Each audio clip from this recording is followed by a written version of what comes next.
and welcome back to the beach bungalow sub shop. What is this?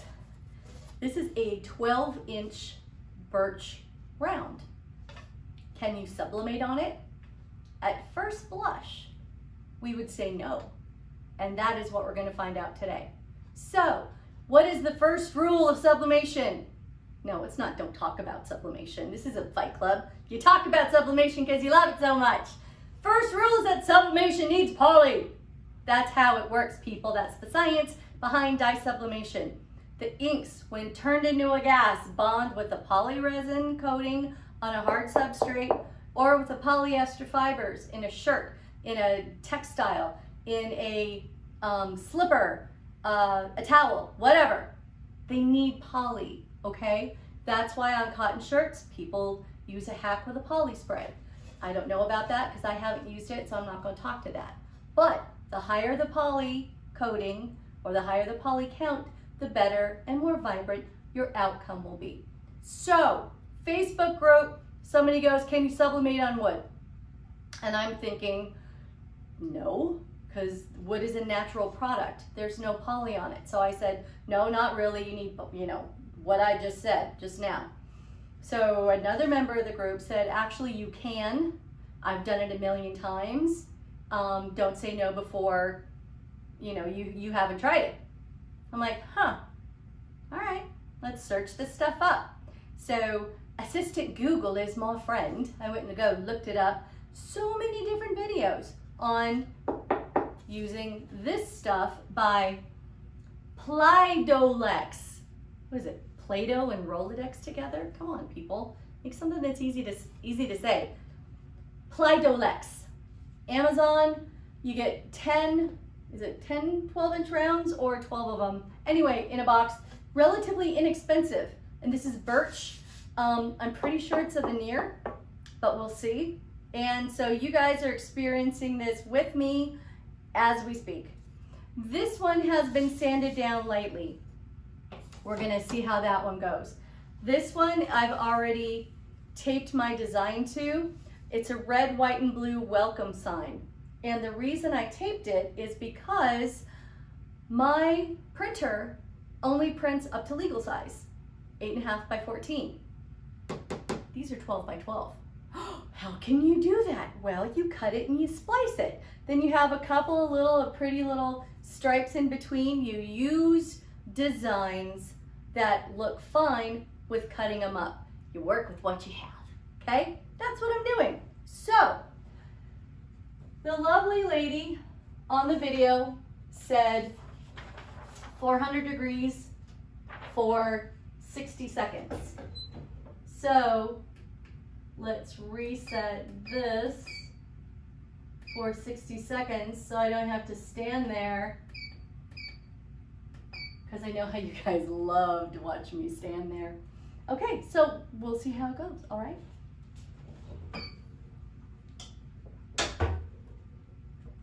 Woo, all right, 60 seconds, here we go. So this next one that he sanded, I decided to do this is the design. And so basically, this is my workaround. I will cut it here, cut right where the designs are, and splice them, and you won't be able to see it much because there's already lines going through the design. And the part in the middle where it's supposed to say welcome, my husband will laser welcome in a really pretty scripty font out of wood, and we'll glue it on, and it'll be on the front door. Yay! So, got about 16, 17 seconds left there. I'm gonna go ahead and tape this down after this comes up. Give me just a second. And this is the color of the welcome part, okay? Just to let you know. It hadn't been pressed yet, but that's the kind of red that we're looking at.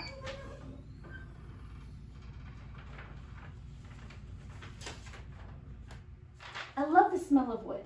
It's like, I love it when my husband lasers stuff because the whole garage smells like a campfire.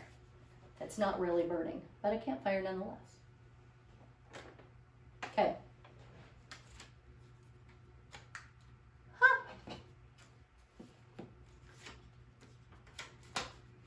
It did what I expected it to do.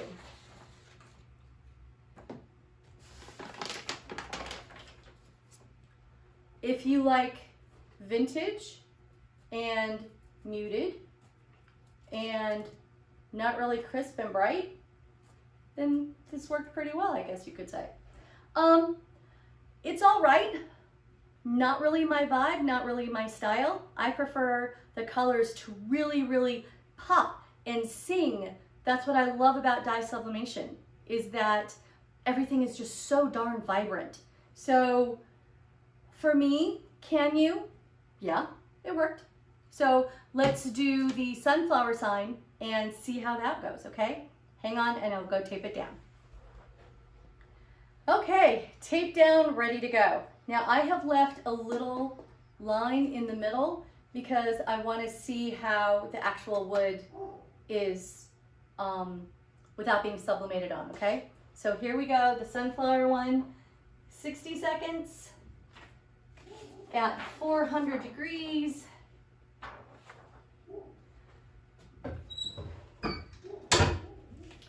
And I know you don't know this because you wouldn't know it, but I'm in Las Vegas. It's hot.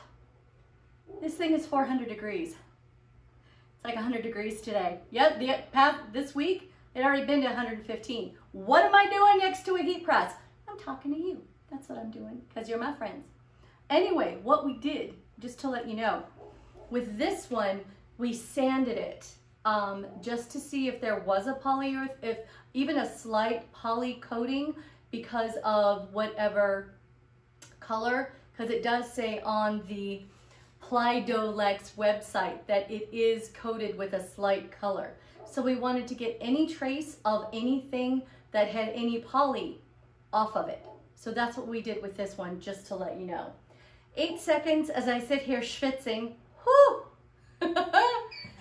Mermaids do like the heat, but come on, really?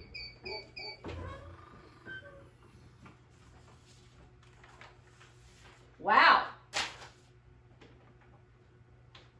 Well, certainly came through, that's for sure. Okay.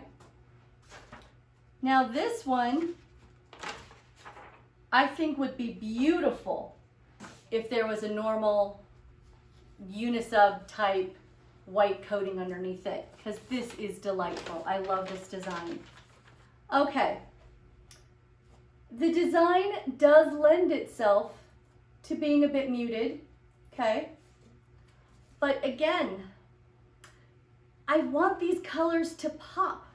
I really, really want them to be bright and to be in your face and just gorgeous. So for me, again, this is my taste, not all y'all's. This is mine. This isn't something that I would aspire to do to sell to customers. And I don't know if you can tell, but there's supposed to be like a whitewash grain in the middle of that. So that wood grain that you see is actually part of the design, okay? And there's the white line right there. That's the actual birch, okay? So for me, and on another video, or maybe we'll just take a picture of something and tag it at the end of this one, I don't know yet. I want to see this thing. I really, really do. So again, for me, I'm not really a fan, but if you are, that's great. If you love this stuff, go get you some. I'll put the link in the bottom of the comments and go get some, play with it. That's what this is for. That's what we do. We're crafters. We play with stuff and see if we like it. If it vibes with us, we keep on going. If not, we're like, huh, that was fun. Off to the next thing, all right? So anyway, I want to thank you again for hanging out with me for a little while here at the beach. Remember, like, subscribe, share this channel, please, please, please. I would love it if we could get some more viewers. It's always more fun with more people. And remember, it's always better at the beach.